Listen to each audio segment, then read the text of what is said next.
Hello, everyone, and welcome. Welcome to Roots and Branches Gardens of West Bend Tour. I'm Shirley Decker, and I'm the executive director of the organization. We are a small nonprofit, and our mission is to improve the environment in our community. And today's garden tour is really a fundraiser that helps raise funds for our programs throughout the year. And our chair people are with me here today that really do the main work of putting all these gardens together and our tour, which is already lined up for next year, which I understand. I'd like to introduce them, and then they're going to share the gardens with you and the hosts. This is Debbie Curring, she's a chair, and Tom Votenauer, and Marion Rothke. And I'll turn it over to you, Debbie. Okay, thank you, Shirley. Well, we are again in a sweltering heat of the day. Hopefully everybody gets out here as soon as they can to see the gardens. We have 5 wonderful gardens, and this year they're all fairly local, so people should be able to get through the tour and without too much sweating if they come on out. So in a few minutes we'll be starting with the number 2 stop on our garden tour. We've been at the marketplace, which is our number 1 stop, and things are hustling and bustling down there. So in a minute I will introduce our garden hosts.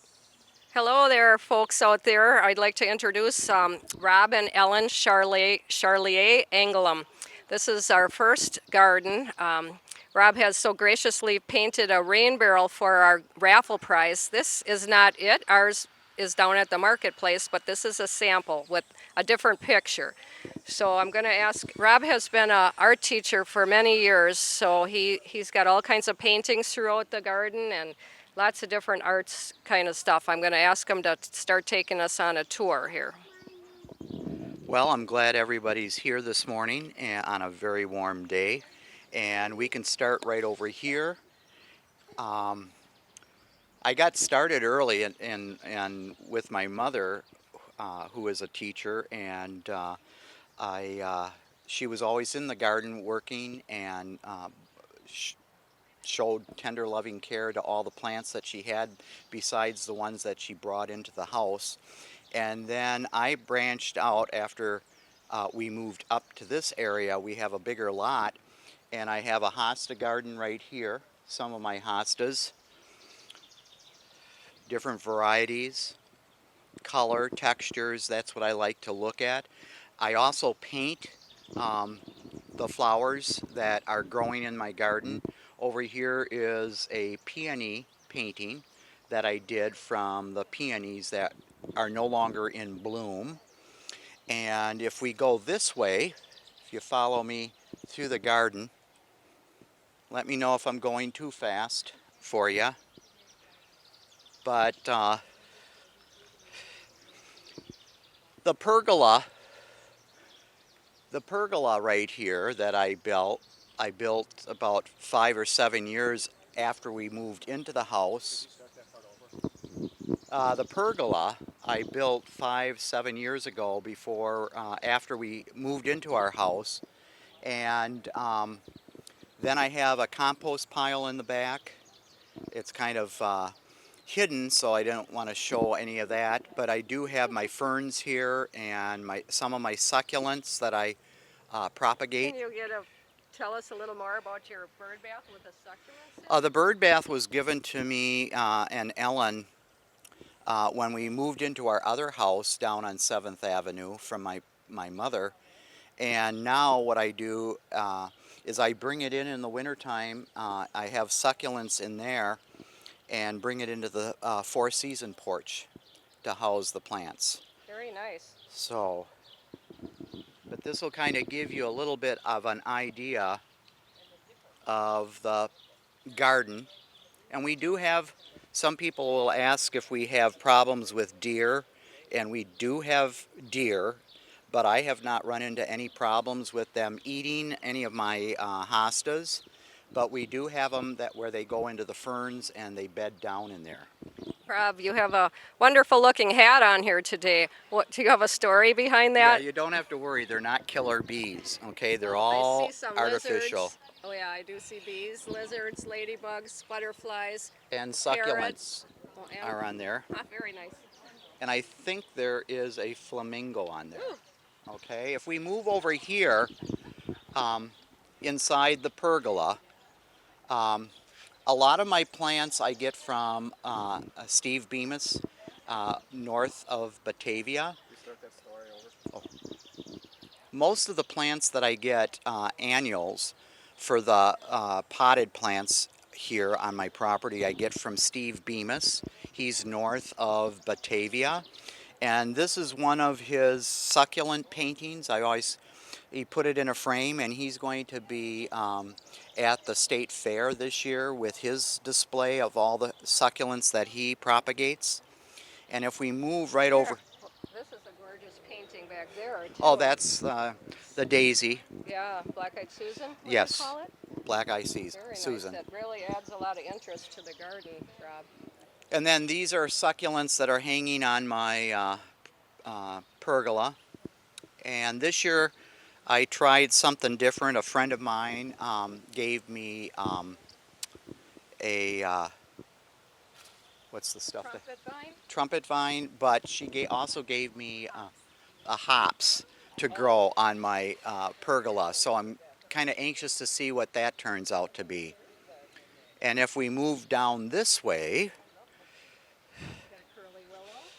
Curly Willow, that was basically started from when you go to some of the flower shows, they sell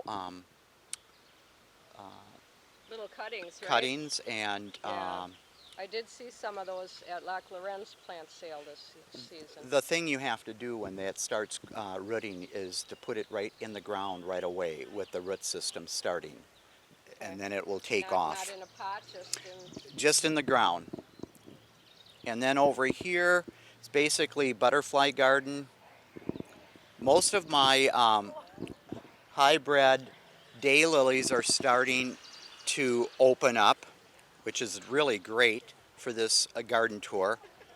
I also belong to the Southeast Wisconsin Daylily Society, and they have their conference this weekend in Madison going on.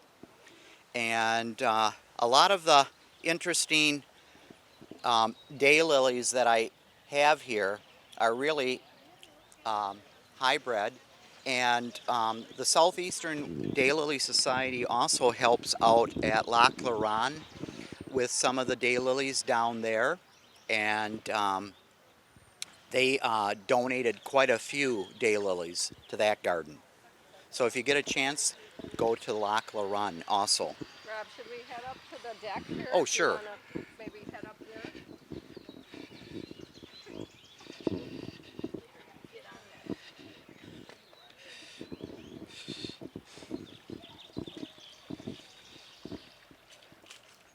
Should I ask about this? What is it? Oh, sure. Rhodes Scholar. Yeah. I don't know. Yeah. I had a chance at Christmas time. My two daughters and my wife gave me a trip out to Los Angeles for the Rose Parade, and I got a chance to help with decorating the floats and learning how they put together all the floats during the Rose Parade. About a 6 to 7 day trip, very educational. Up here on my deck, on my patio, I have my 2 tomato plants. My wife's herbs are up here growing, and a lot of my succulents are up here also. Those are some monstrous tomato plants, aren't they? I would say almost as tall as myself. Well, I've had them go up to the soffit already. Wonderful. Yeah, the summer's not over. Wonderful. And someone asked about watering. Last night in my rain gauge, we have 2.5 inches last night. So I left that there so that people could see that. 2.5. I slept through it all. I did.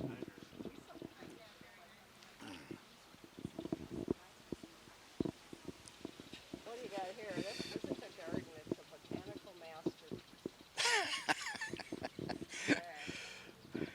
A little Is bit it on? whimsy.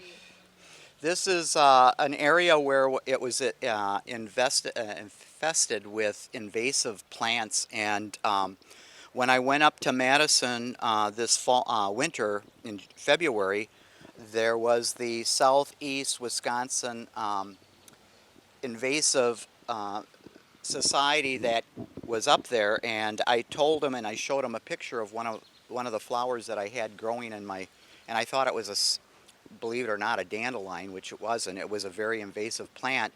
So this spring they came and sprayed the garden inside this area and then the grassy area and got rid of the invasive plant, which I was very grateful. And I really strongly recommend that if you do have invasive plants growing in your property, to contact them. It's the www.sewisc.org organization, and they will come out and look at any invasive plant that you might have on your property, and they will spray it for you. And then over in this area here, I have another hosta combination of plants, and I also have a rock garden on the other side. And I had a friend of mine who has grapevines that grow in their yard, and Vicki Hopp, who is the Master Gardener president of the Washington County Master Gardeners, gave me all these vines, and I made the hanging balls. And These are wonderful, Rob. they'll These are really add a little texture and movement to the garden, don't they? right? Yes. Very nice. And I used to mow the grass over here, but I just didn't care for the incline of the, and I didn't want to fall with the lawnmower, so I made it into a rock garden. You have a beautiful redbud tree over here, don't Yep. you? It's always, Of course, it's not blooming, but I No. think that's gorgeous in the springtime. we're lucky for today with the heat and the humidity that a lot of the stuff is still blooming Yeah, and that. So right. Yeah, we had a little bit of dry weather, but we're making up for it now. yes, And And- you have another succulent thing on that rain barrel. You have a few rain barrels around the I yard. do. And I just got done painting two other ones for two people, Yeah. and they're very happy. And one lady has been on Facebook, and several people have made comments about the rain barrel that I painted for her home. Yeah, they're very nice. So And that's after a famous artist, right? That's a famous. yeah, that's Vincent van Gogh's irises. Okay. And I'm also doing one for Steve Bemis, which is going to be a painting done by Van Gogh. So I usually do a famous painting on the barrels, and then I put my own touch onto it. You have a lot of nice annuals stuck in here with all the greenery. That really adds something here. Yeah, it really pops everything out. A beautiful section of the garden. And it has a lot of different textures going on Oh, look that at I these really little like. mini hostas. Those are lemons substance, Lemon substance. and they really multiply. And what I really like about it is the little tiny flowers that they produce, and it's kind of like an Quite accent. different than the one they call summon substance, Yes, isn't it? yes. You have that huge monster. I do. You do? And then I also have a large one over here that is just starting to bloom, and the rain probably knocked most of the blossoms Yeah. down. So Should we go down to that little corner there? sure. Okay. And this is where the rock garden is. And this is where I used to mow grass. And Hi, you're ladies. all right, Good. ladies. And now I put in quite a bit of different daylilies that I really enjoy. I like the daylily. I like the daylily that the city has, the one for the city flower, What is it? Stella Dora. Stella Dora. Okay. And I have those in the front of my house accenting the walkway coming up to the house. So a lot of nice We'll check out textures. the front of the house next.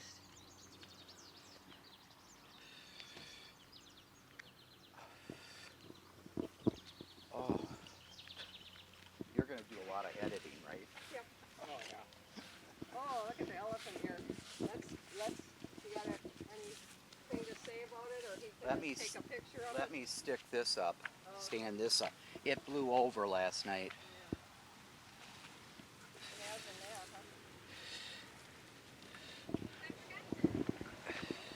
Nice bark structure here with this tree. Is this a crab? Yeah, yes. It's a snow white, and that one does not get berries, and this one does. Okay. And the berries are messy. I don't know, are you running that? It's running the whole time. We just take out. Oh, Okay. okay. And in this area, we have a large elephant plant, and a lot of these go back to Steve Bemis's nursery for the winter.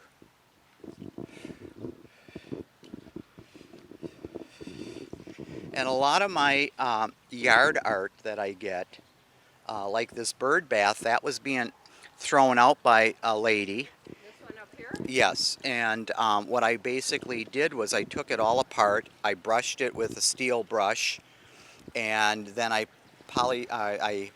Rust-Oleum I painted it, and then I put in a brand new pump inside it. That's all it basically needed. One person's trash is another's treasure. You got that right, yes. And then again, the front yard, you can see how the Stelladoras, they were just in full bloom in the front here. The city daylily. And now they're kind of coming to their end result. But this just popped and really gave a nice accent right here. You have a bougainvillea over there? I have another bougainvillea right over here. Yep, with all of my coleus. I love coleus. It's And then the one over there on the corner, marking that this is a garden tour, that one's really in bloom over there. that's right, And a lot of shade plants in this little border back here. correct. And then I have my weeping pussy willow tree. Oh, And that's interesting. 2 years ago, it was really it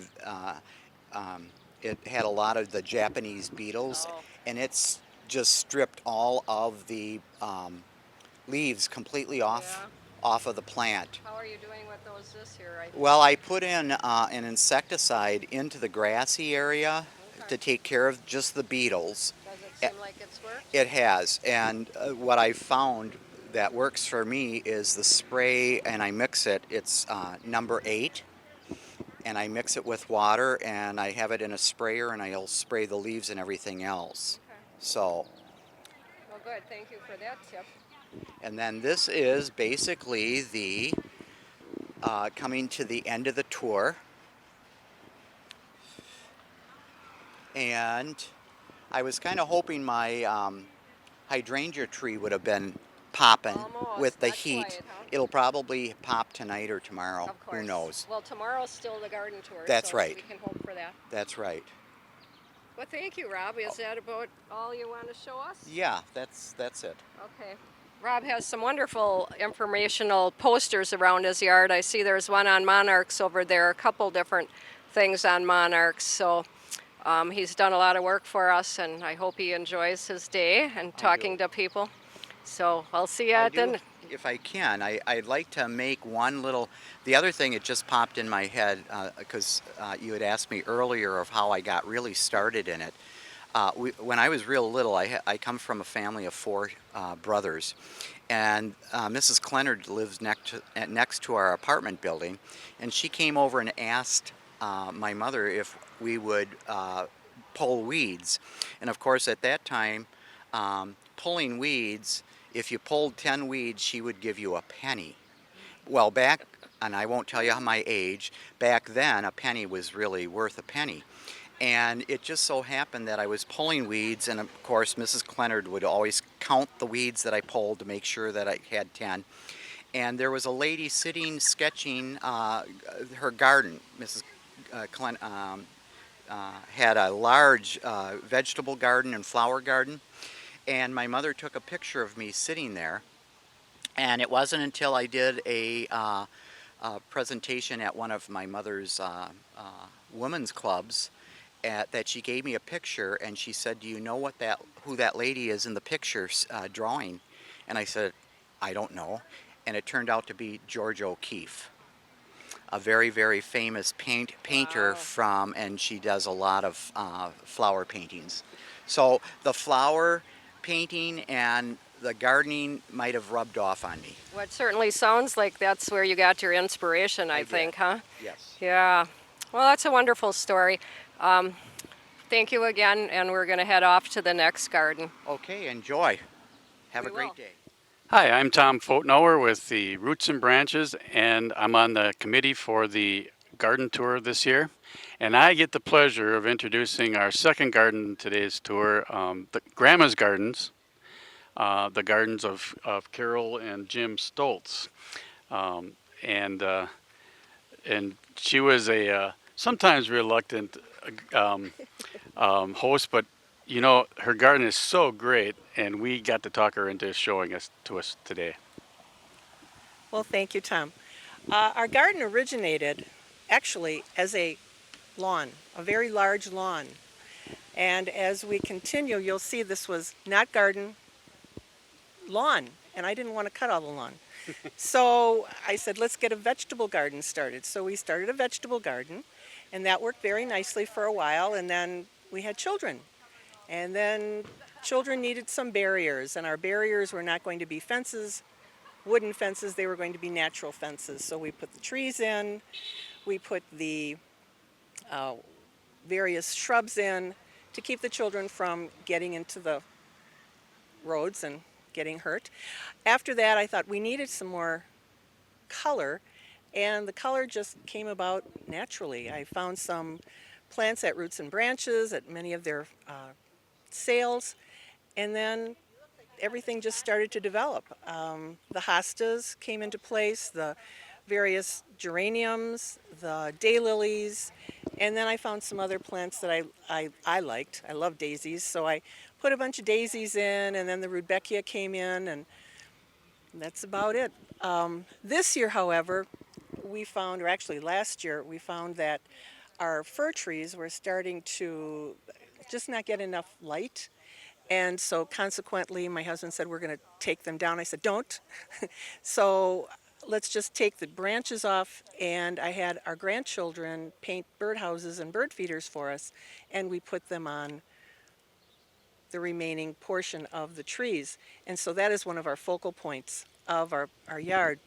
Another focal point are just some of the other, Can we see the trees in the? sure. Should we just walk around and see that?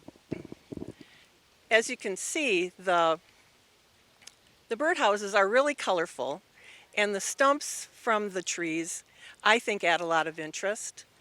I have some rudbeckia and, of course, some calla lilies and some dahlias that are starting to come up. Some old plows that I had gotten from our neighbor.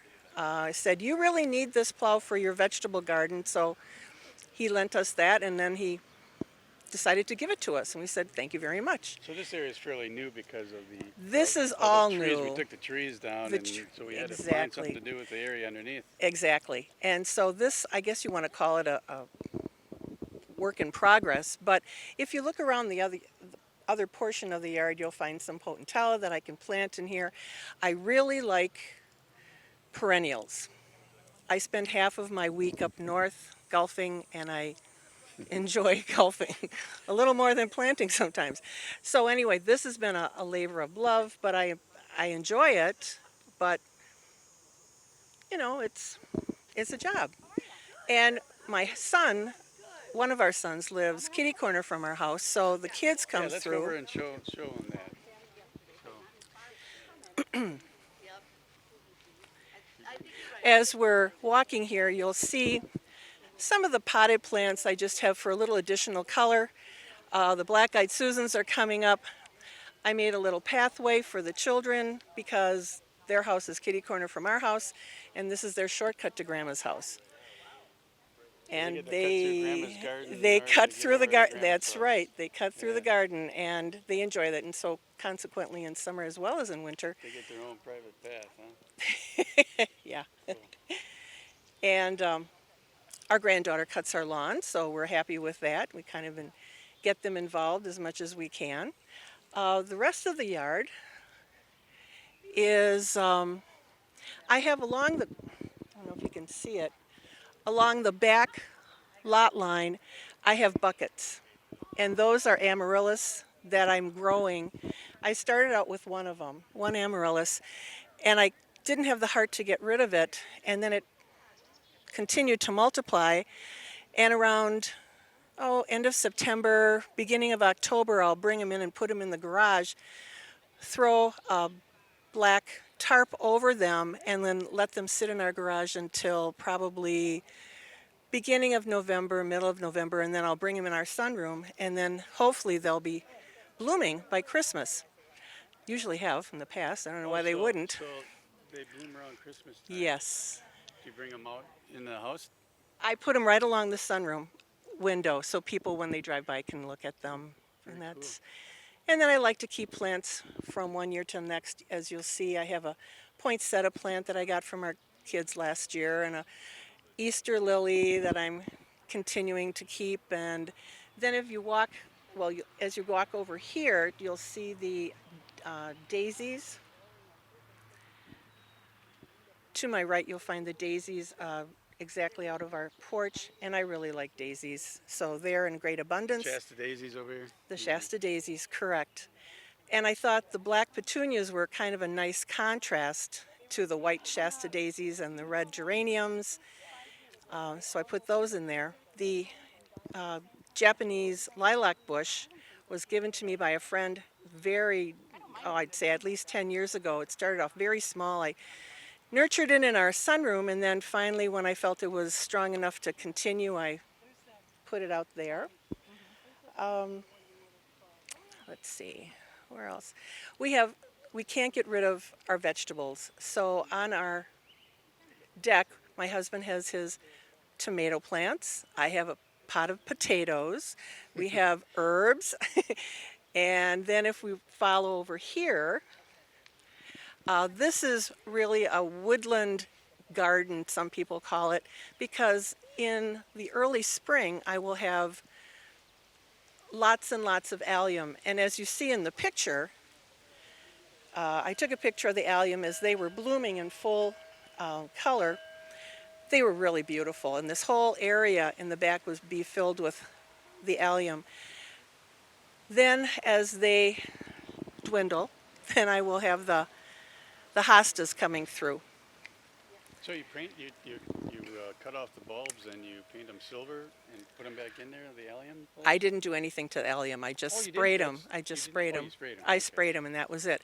In fact, this year I found more alliums in this front area where the impatiens are located, and I ended up pulling them and popping them back into the area where they should be. You keep reproducing more of these. I have lots and lots of those, I know. If we go along this way into the backyard, you'll see my husband's experiment.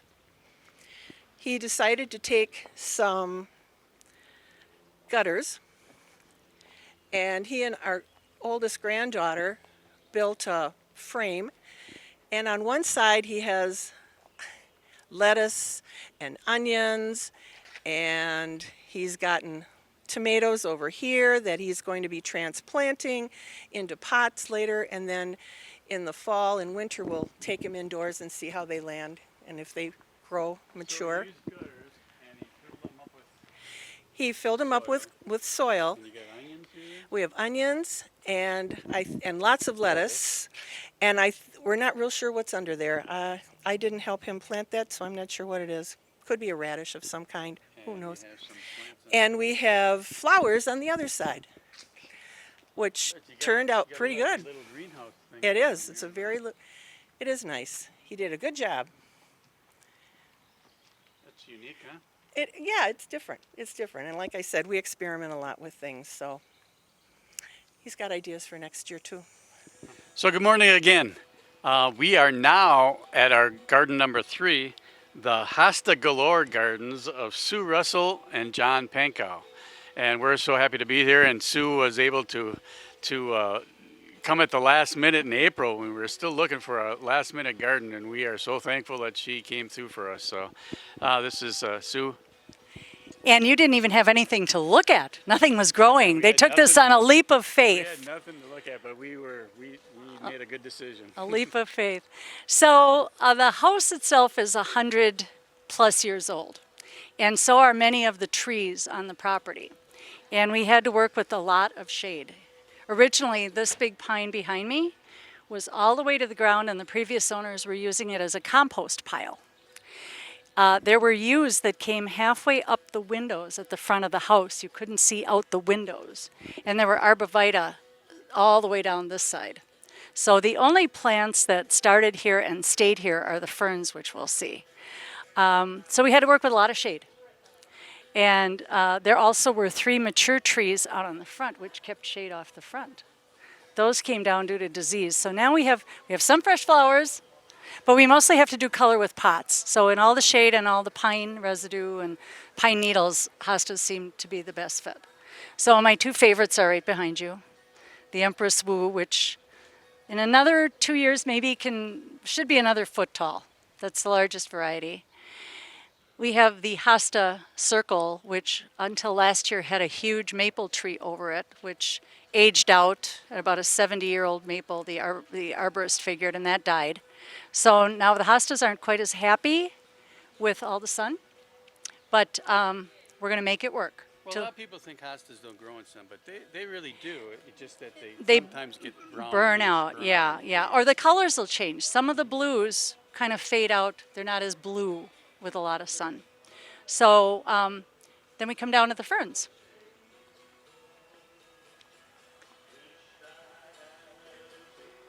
And our musician. Oh, well, we're going to come back to that, right? Or do you want to do that? You can do it now or come back. All right, you can do that. Because you're going to edit this all together anyway, right? Yeah, I mean, it's going to be all a different order and all. Yeah.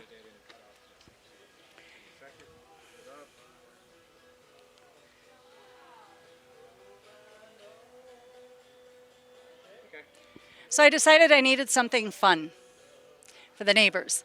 And I found this up in Door County, and there's an artist who sells them at a gallery in Door County and one other place in California. And the design was unique in that it's a kaleidoscope, but meant to be a planter.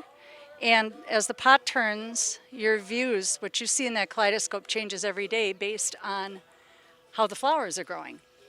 It's 4th of July, we add a little sparkle, and that kind of stayed in. You can change it for the seasons. And it's a very functional planter because the everything drains through the main stack. So it's kind of fun. We have a little stool. The neighbor kids come over, and they always want to see the telescope. And the mailman stops and looks at it, and people walking their dogs, which is why we kept it towards the front of the house so it could be enjoyed. Okay.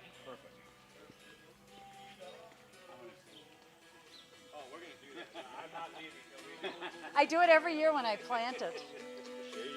Here we have our, I gotta fix the dinosaur here. There he is. And here we have our latest edition from Jurassic Park. The ferns just felt like they needed something kind of prehistoric, so that's why he's in there. We could not grow grass here, so a few years ago I ordered 2.5 tons of stone from the quarry and had it halfway done before John came home, and he said, "Oh, I thought we were putting wood chips there." But no. And again, when that maple was here, you could not grow anything here. So this acts as just a nice little space for the fountain and to enjoy from the deck. Yeah, we get all our gardens where they want to be, and then all of a sudden a tree dies, and we got to change all And the yeah, stuff. it's sad because it was a beautiful maple. But baby Groot there will grow someday and provide some shade. And I hope in my lifetime. So from my deck above, I love watching birds. However, everywhere I put a feeder, there was a mess. And it was coming into the lawn. It was issues. They were trampling the plants, the squirrels trying to get to them.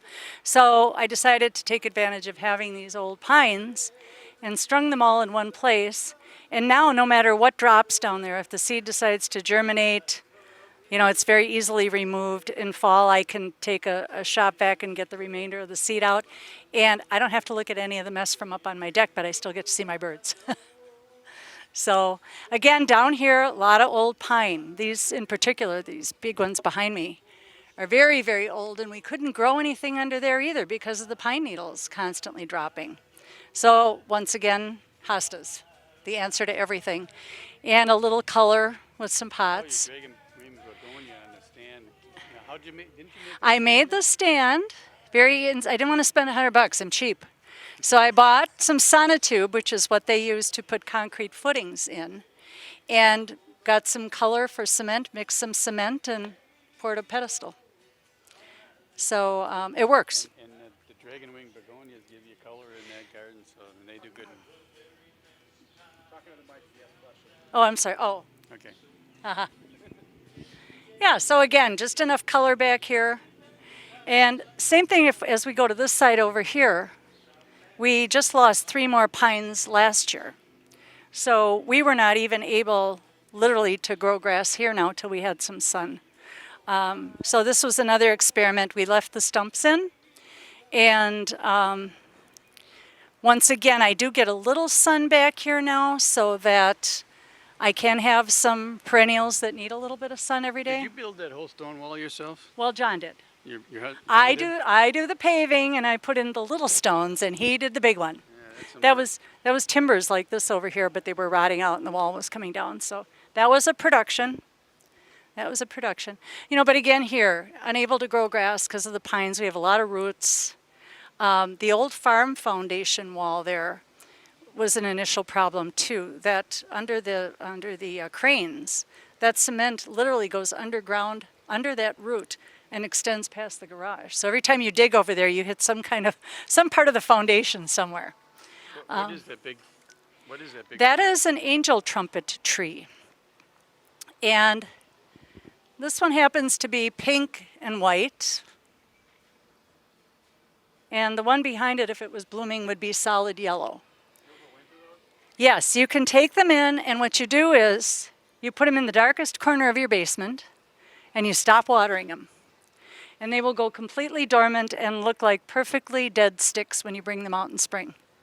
So I bring them up in April, put them in front of a window, give them a little fertilizer, some water, and they're good to go again for the next year. Those are about 4 years old. Again, we are at the house of Jack and Christine Freiheit, and they're going to show us a little bit about their garden and the highlights and maybe how they got started into gardening. So the tour starts here. I see the begin your tour sign is here. And we are still surviving the heat. I see Christine has a beverage. She's lucky Christine.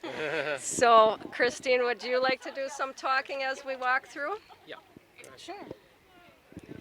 Well, it's a labor of love, to say the least, and it's just starting with plants and things that we have purchased or we've garnered from friends' prior homes, and we're just playing in God's creation, so it's not hard at all. So let's just continue on the path here. Christine can tell you a little bit about the growth on this side of the house, but this is kind of our path between the two homes, and we wanted to make a little private, sneaky path to our backyard. So that's kind of why we snake around a little bit with that. I So. like your garden art. I like your little Japanese-looking pagoda or Right. something over there. Most gardeners are really into the garden art these days, aren't they? Yes, they are. Yeah, that's a lot of fun too. Yeah. It makes it kind of an eclectic garden to add the art. Okay. These are lilac bushes. Of course, they're all spent, but they were the most beautiful they've ever been this year. Yeah, they're awesome. And so lots of ferns and hostas, of course, here. You can not look at the Concord air conditioner. But our little welcome sign, and I did make the little planter bench this past winter. So, Very nice, so that's very kind of fun. nice. That was my Mother's Day present for Yep. Jack. Yep, her Mother's Day present. And then circling around the blue spruce, the heron is guarding this little garden. And our Joe Pye weed here, and of course my favorite Father's Day present, my 100-yard I'm 100-foot retractable hose. Yeah, you have more than one. We put do. it We have one on all each around. side of the house, right? After you told me about it the other day, then I saw it on an advertisement on Facebook. I saw it. Okay. Yeah. Oh, yeah. Yeah. They're very fun. I think everybody needs probably one of those. They do. They do. Especially if you have a tired shoulder from doing this Yeah.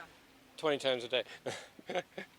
As you go through the garden, just to reiterate, our garden was designed for pollinators. And so you'll see things, repetitions of Joe Pye weed, ironweed, anything that attracts the butterflies, hummingbirds, the bees. Okay. We have some things with berries for the birds in the winter. Very nice. I know you abut the Milwaukee River, so I know you probably have a lot of birds coming. A lot We of do. different birds than most people don't. Yeah, the bald eagles sit right on top of the dead branches in that tree, right over the river. So Have you seen them of late? Have you seen them lately? No, they usually No? come from October through February, and then they head out. Yeah. We did have an osprey as well, and that's the same osprey that has a nest at the fairgrounds up in Fairgrounds, the up in the cell cellular tower. Oh, Yeah. So we get to see the osprey when it comes to fish in the river. wow. Yeah. How do you know that's the same one? She flies right They- back. Because they're pretty much, they come back year after year. Okay. And if it's not that, it's one of their offspring. Oh, interesting. And if you would believe it, I planted this tree 6 years ago. It was this large and put it in the back of my trunk. Wow. And this is what it's become today. It's a Wow. river birch. Yeah, very interesting. Yeah. So it's been a fun Yeah. tree. Yeah. Yeah, I think it probably can hear us better with the microphone. But that's gorgeous. And you have a fence, a privacy fence with a lot of knickknacks on. Very nice. Art. Okay. Garden art. Yeah, this is Yes. from Door County, a little studio in Gills Rock. That's actually. gorgeous. Yeah. I do like that. Swallows. And you have some new neighbors, so that privacy always works. Right. Right. All right, head on down here. Some beautiful phlox. That is the big specimen of phlox, that's for sure. Yeah. And this is all conservancy as far as the eye can see. So I mean that's really why we bought the lot and built our home here, because we wanted to just be surrounded by nature, no matter what development happened. So Very nice. all nature. Milwaukee River is right there, and if you, I don't know if your camera can swing down and see the sign on the tree there and next to the chair, but that's kind of our observation chair that looks down over the Milwaukee River.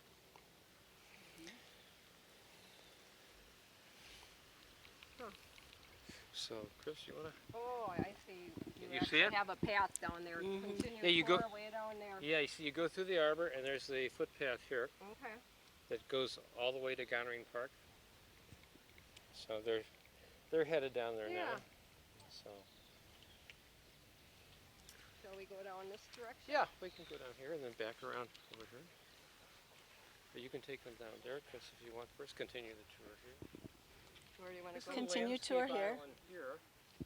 And then Christine can tell you what's Yeah, planted. go ahead, Chris. Okay, this is our smoke bush. We have some more phlox, Carl Forrester grass, phlox. This is my pride and joy.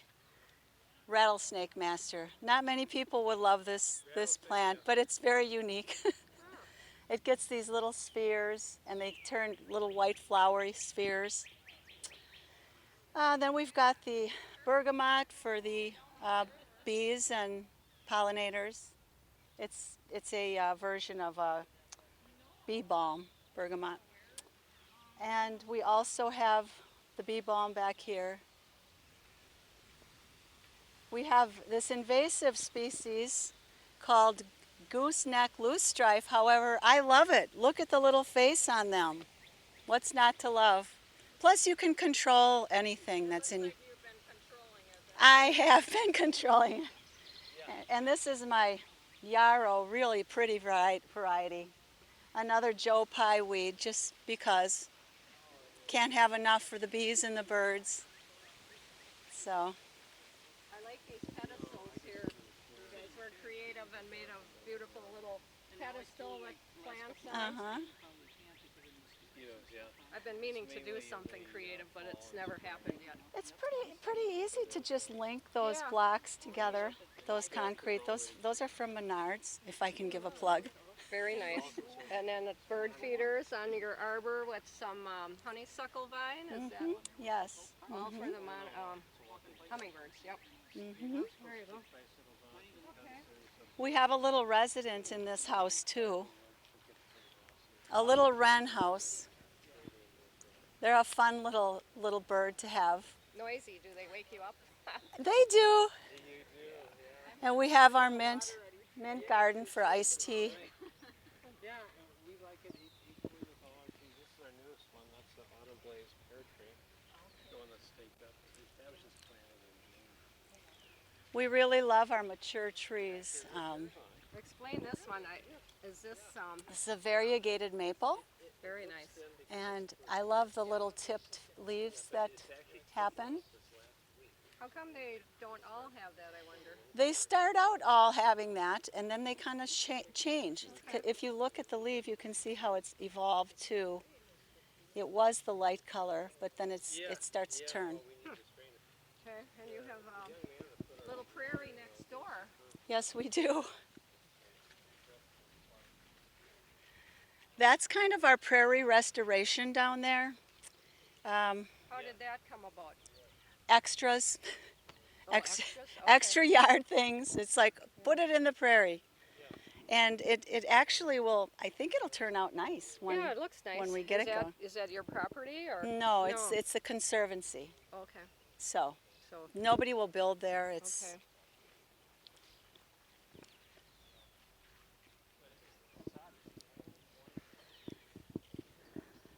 so Have you had any monarchs or monarch caterpillars? we have. You We have? actually birthed. We didn't birth them, but we took them off as pupa down, and we Watched them. grow, go through all their stages. Yeah, very nice. About 20 of them, and then we let them go, and they're coming back to visit all throughout the morning. I Do you saw. have a lot of trouble with deer or anywhere in here? Yes and A no. little bit. A little bit of Yeah, trouble, I'm but sure you do. they sometimes do. I mean, they tend not to go for the native plants. That's nice. They do not eat those. They love your daffodils and your tulips, and we don't have any of those. So Oh, they don't even like nasturtium, which we have, and that's edible. very nice. Shall we head up to the patio area next? Sure. Jack. Yeah, get him in on it. Your turn to narrate. My turn. Okay. Well, we can't ignore our visitors. No, no. We'll get out of the way. So Walk yeah. around the patio. Yeah. Okay. Up on the patio or? Wherever you want. Sure. Yeah. Well, we just wanted to be surrounded by beauty and color, and we built an extra big patio so we could just extend our living space right out into nature, and so that's why we did that. And so our goal in the backyard here was to create a park-like setting, and so I think we've achieved that pretty well, right, Chris? Yes. Okay. I don't know if you saw the water feature. So, a great fountain that my lovely wife presented to me as a present a few years ago. And did you have a chance to kind of see the panorama out here? Not yet. Okay. Well, this is a conservancy, so we'll never see any buildings in the back or on the side of our house. So that's one of the great reasons we moved here. Did you say anything about our autumn blaze pear tree? It's our newest tree, replacing an ash tree. All the ashes are kind of heading south and dying off, but this is an autumn blaze pear tree, and it's actually getting little pears on it. You can see right here. And so it was just put in May or June? May? June. Yeah, so it's very, very new. That's why it's still staked up, so it doesn't move. And heading around to the side of the house, Chris, you want to say more about your famous hollyhocks? Everyone loves our hollyhocks. Yeah. Yeah, and tell them that's the highlight of, well, not the highlight, but tell them that's talked about a lot. It is. The hollyhocks are just a remembrance The hollyhocks are a remembrance of my childhood. I lived in the city of Milwaukee, and almost everyone had hollyhocks planted on the fence up near the alley at the end of their lot lines. And so I grew to love them and always wanted to have them, and we put them in 3 years ago. They took a beating with the wind about 2 nights ago, and so we had to pretty much stake them up, shore them up, but I think they're doing a lovely job this year of blooming. This is a hackberry tree, another tree we're really proud of. It's a tree that just does not quit. No. Gives us a lot of shade, grows wonderfully. The Japanese beetles don't seem to like it, so we're happy with that. Yeah, we sure are. We just have a lot of ground covers down in this garden. And then if you haven't seen enough flowers, you can look through our windows to more. Probably not.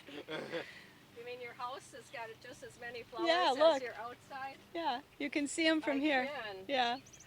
We have a little herb garden this year. It was pretty easy just to buy them in pots, and we can come out and snip off the basil, cilantro, rosemary, or parsley. Who's the cook in the family?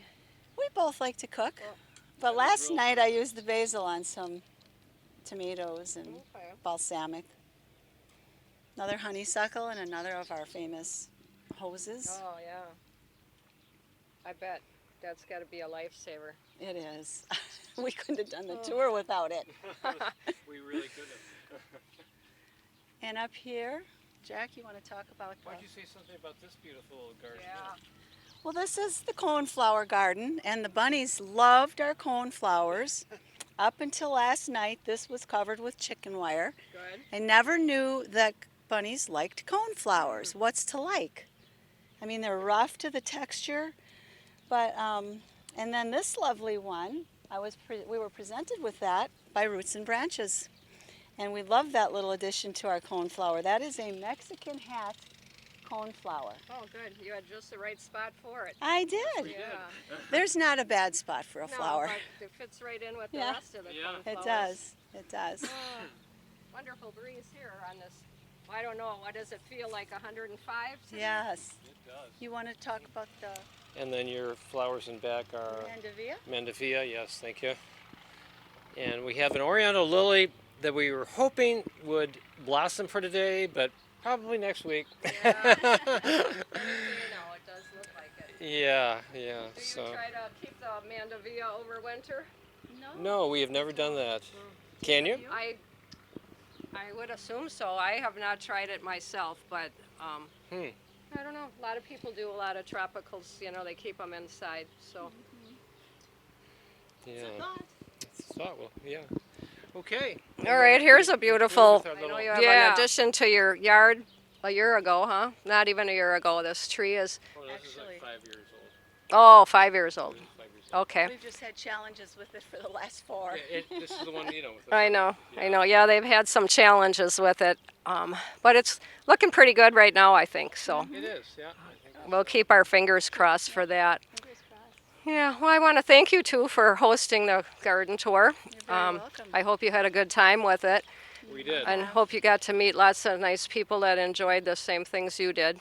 You know, so is there anything you'd like to say to wind it up? No? No. Plant a seed. Plant a tree. Plant a seed, plant a tree. Sounds like a good motto to me. All right, everybody. We'll see you at the next garden. Thank you. Hello there. We are at the last garden on the Roots and Branches garden tour, the home of Sally and Tim Miller. And everybody survived the heat of yesterday, that feels like 102 degrees, and the big storm that rolled in. So we have a much better day today. So Sally, who's the gardener in the bunch with you guys? Everyone in our family is a gardener. I do mostly the flowers. My husband likes the vegetables more, and all 3 of our children garden. One in Madison and one in the inner city of Minneapolis and another one up there. So it's really kind of a family affair for us. Well, that makes it easy for you. Everybody's got the same interests. Yep. Should we start? Would you like to start showing us your garden over there? Sure. All right, this is my front yard. When we bought the property, it was just a farmer's field, so in order to divide it up, we put a split rail fence up. And most of what I have along the split rail fence is daylilies, dappled willow, coneflowers, things that don't take a lot of work for me, things that can kind of just do their own thing once I put them out here. My goal was to have low maintenance, but big impact on the color. We also wanted to create a little divider between us and our neighbors, so we put in this berm. It gives us a lot of privacy. I've got some hydrangeas here. I wish I could tell you the variety, but I don't know. There's 3 of them, and they're about 20 years old now, and they're really, form a really nice border for us. Everything up here, too, is low maintenance. I really, with such a big yard, I try to have things that really don't need a lot of work. Well, everything's looking great on this side of the house, Sally. You have some bee balm and some peonies and a clematis, huh? And then it looks like we're going to be going to a wonderful pergola. Is that the word you would call that? Yes, the pergola is nicknamed the Big Green Monster, and it gives us complete shade. We built a patio that never got used because there was too much sun. So then we built a pergola, and that helped a little bit, and then we covered it with vines, and that's really, really helped. It kind of gives us almost a complete outdoor room. It's made up of grapevine and creeping Virginia, and I do actually have to go out and kind of give it a haircut every now and then because it starts to really take over. I'm sure that was probably the hit of the tour, huh? A lot of people liked that. Well, on Saturday, a lot of people wanted to come up because it was so cool to stand there. Right. It had a nice breeze up on top of the hill, and a lot of people were kind of taking a break under it, which is what we do. And I know as we're walking, you have some wonderful coneflowers, some of the newer varieties, which I think some people struggle with, but you told me it must be your soil that is the secret. We're on the corner of Sand and Paradise, and it's sandy soil, but I don't know. It does real well with me. I kind of fell in love with coneflowers, and my kids tease me that there isn't a coneflower that Mom doesn't have. So I just go and I like them, and they all kind of climb all over each other, but it gives a nice effect. Well, that's not a bad thing in my eyes either. So let's wander down a little closer to the pergola. Okay, the pergola we really like too year round. When you're inside the house, you look out and it kind of looks like another room. It picture frames in. In the winter, the vines are still there, and with the snow on them and whatever, it's really kind of pretty. Our kids gave us a chandelier, and that gives us a lot of year-round interest too inside the pergola, and we have lights that we string up too. So it's just an interesting thing that you can look out on in the long Wisconsin winters. I don't know if they've noticed, but that chandelier has a plant in it. Yeah, that's a begonia, and I cannot tell you what variety. I just saw it in a nursery and fell in love with it. I needed something for total shade. Very nice, very nice. I bet you don't even have to shovel snow here in the winter, do No, you? not too often. No, not too often. Thank you. Let's go on down, further on down. Okay, so coneflowers are really my favorites. I haven't met one that I really didn't like. A lot of old varieties, the classic, one that you see all the time, Ruby Star, Magnus. There's a lot of new varieties out there too. My favorite is one called Raspberry Truffle. It's got a brown stem and it's more of a corally. There's a lot of new varieties too where you get 3 different colors on them, and sombrero, Cheyenne Spirit. I've even got one that's totally a green coneflower called Green Jewel, and it's a little bit little yet, but I'm thinking next year it's really gonna, pack a lot of impact in the garden. Where is your favorite one? My favorite one is right over here. I think it needs a spot where it can show off a little bit more because it's kind of small and dainty, but I love the stem on it. Okay. Is that the double one as well? No, the double one is right back here. This is the double pink. A lot of people on the tour really were taken with the double pink, which is getting to be more and more common now. It's truly magnificent, Yeah. that's for sure. Yeah, and it starts out like a regular one, and then it slowly goes back, and then you get this center at the end so that it has a center to it. It starts out like a regular one? At the beginning, it doesn't look that much different from any old pink coneflower Well, and that's whatever. nice to know. Yeah. Because I had one, and I think it died, but now I have something coming up, and maybe it will turn into be a double. Yeah, they seem to be pretty hardy for me. I don't know. I think my soil is pretty good and whatever. And like I said, I just kind of let them go crazy. I divide at the end of the summer too because they're so hardy and put them up by the fence and all around. And now out in this country yard, you'd think you'd deal with deer and rabbits. And tell me how that goes. We don't know why, and I knocked on wood 100 times yesterday as people asked me that. Um, all we can think of is that because it's pretty wide open back there, that the deer have enough to eat, and they also don't like to be out in the wide open, and they run through. We know we have deer. We've seen them occasionally. Underneath the locust back there, there's a spot where you can tell that they must sleep at night, but I can honestly say we've never had any damage from the deer or rabbits, which like I said, I'm nervous about saying it so many times because I feel like I'm going to jinx myself. I would be too. I live in the city and haven't had deer until the last couple of years. Now I know the rabbits don't get up this high. So. Yeah. So. Okay, well, I think we'll head down there. There's a little bit of flower bed there in the vegetable garden. Okay. Kind of an old-fashioned New England-style stone wall, and so I just decided to put some things in front of it, and my daughter helped me to kind of map it out a little bit, and then I took mostly what I had and just divvied it up and put it around, trying to make sure that I had lower things and then middle height and upper height and whatever, so that you get that kind of look that you want where everything blends in. But yeah, I see a few small little butterflies flying around, so this is definitely a good place for them. Yeah, a lot of them early this year too. Are they? Yeah, monarchs I've seen more than I've ever seen this early in the season. Huh. Actually, I just saw one fly by, but he didn't come for a visit. Yeah. And you do vegetable? You said yes, we Tim do. Does the We originally, vegetables? when we bought the land, we didn't build a house for about 4 or 5 years, so we had the little chicken coop way down in the back, and we came out here and gardened. My husband's from a farm family, and having a garden was real important to him. So we went to raised beds about 10 years ago because it just seemed like it was an easier way to keep things up. We grow vegetables. We used to grow a lot of pumpkins, not so many anymore. The kids are all long gone with that. Tomatoes, peppers, beans, some corn, some zucchini, and then the pride of my husband, his raspberry patch. He loves raspberries and spends hours on his raspberry patch. I've got one small garden over there that's for my granddaughters. It's got sunflowers and it's got a little teepee made out of morning glories. And the raised beds help keep everything just kind of neat and orderly. And nothing too exotic that we grow, just your regular Wisconsin vegetable garden. A huge shed over there. That's really, yes. really adds some interest. Yes. Is some potting in there? Or just no, the shed is for the tractors. We have one Cub, full-size antique Cub tractor that my father-in-law gave us, and then we have the lawnmower and all the hitches and all that kind of thing. So we built the shed over there, and it kind of settles things in. A lot of things when you have a big 2 acres of nothing, you have to do things to kind of pull it in and whatever. Is that what you call the chicken coop? Yes, that's a chicken coop. That was the first thing that we bought at an auction, and we moved out here because we needed a place to keep things for 5 years so that we could come out and garden and have a place to store stuff and not be lugging it out all the time.